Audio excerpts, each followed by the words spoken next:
અમરેલી જિલ્લામાં 16 જૂને પડેલા અનરાધાર વરસાદથી સાવરકુંડલા પંથકમાં પારાવાર ખેતીની જમીન ધોવાઈ ગઈ હતી અને ઘોબા, પીપરડી, હિપાવડલી, મેંકડા ગામોમાં ખેતીની જમીનો પર પાણી ફરી વળતા આશરે 7 થી 8 હજાર વીઘા ખેતીની જમીનોના ધોવાણ થયા હતા। ત્યારે કોંગ્રેસના પૂર્વ ધારાસભ્ય નેતા પ્રતાપ દુધાત ખેડૂતોની વારે પહોંચ્યા હતા અને ખેડૂતોની જમીનોની સ્થિતિ જોઈને પ્રતાપ દુધાત વ્યથિત થઈ ગયા હતા। સાવરકુંડલાના શેત્રુજી નદી અને મેરામણ નદી અને ફુલકુ નદી કાંઠાના ઘોબા, પીપરડી, ફિફાદ, મેકડા ગામોની જમીનો સાવ નષ્ટ થઈ ગઈ છે। ખેડૂતોએ મગફળી, કપાસના વાવેતર કર્યા, તે વાવેતર તો ઠીક, પણ ખેતીની જમીન જ આખી ધોવાઈ ગઈ છે અને ખેતરોમાં વરસાદી પાણીએ જમાવટ કરતા જમીનોમાં 22 ફૂટના ખાડાઓ પડ્યા છે, જેના કારણે ખેડૂતો માટે આ પરિસ્થિતિ આફતરૂપ બની ગઈ છે। સાહેબ, આ અમારે પીફાદ ગામની અંદર વર્ષો વર્ષ આવી જ રીતે થાય છે અને આ વર્ષે તો 2015 કરતાં વધારે નુકસાની થઈ છે।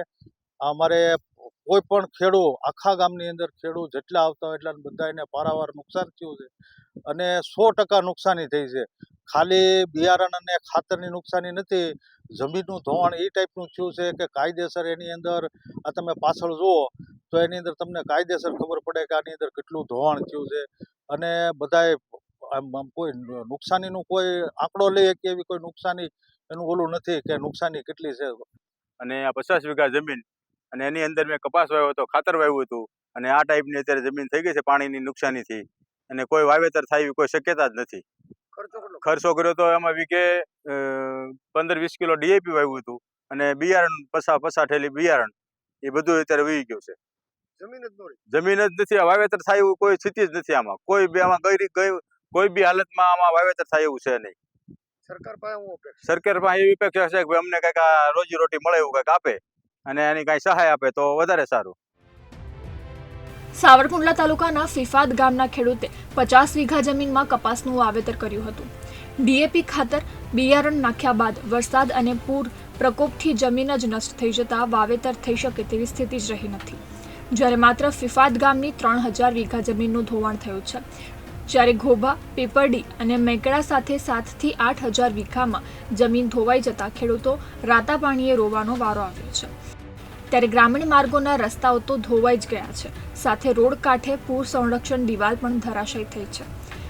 આ ઉપરાંત એક બ્રિજ પણ ધરાશયી થઈ ગયો હોવાથી આ નુકસાનીની પરિસ્થિતિમાં કોંગ્રેસ નેતા પ્રતાપ દુધાતે અસરગ્રસ્ત ગામોની મુલાકાત લઈને ખેડૂતોને આશ્વાસન આપીને ખેતીની જમીનોની સ્થિતિ અંગે સરકાર સામે હૈયાવરા ઠાલવી હતી।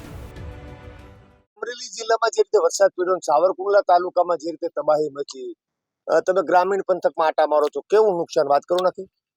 આજ સવારના 8 વાગ્યાથી હું પ્રવાસની અંદર નીકળ્યો છું। ખેડૂતોને નુકસાની બારામાં હું વાત કરું તો હિપાવડલી ગામની અંદર સવારથી શરૂઆત કરી તો હિપાવડલી ગામમાં ખેડૂતોને ખેતરે જવાના પુલિયાથી લઈને રસ્તાઓથી લઈને સાફ થઈ ગયા। આશરે એક હિપાવડલી ગામની અંદર 1000 વીઘાનું નુકસાન ગણી શકું। ત્યાંથી આગળ વધતા પીપળી ગામ સુધી પહોંચતા વચ્ચે રસ્તામાં બંને ગામને જોડતા પુલની અંદર પુલ પણ તૂટી ગયો અને સાથે સાથે પૂર સંરક્ષણ દિવાલો પણ તૂટી ગઈ। આગળ પીપળી ગામની અંદર ખૂબ જ મોટા વ્યાપક પ્રમાણમાં નુકસાન છે। હિપાવડલી, પીપરડી, ઘોબા, ફિફાદ, મેકડા અને આકોડા આ ગામડાઓ નદી કાંઠાના ગામડાઓ છે ને બીજી 3-4 નદીઓ આમાં જોડાયેલી છે। શેત્રુજીને બારામાં મેં વારંવાર વખતે વિધાનસભામાં પણ રજૂઆતો કરેલી છે ભૂતકાળની અંદર કે આ ગામડાઓ જેથી નષ્ટ થઈ જશે તો એની પાછળ જવાબદાર સરકાર હશે।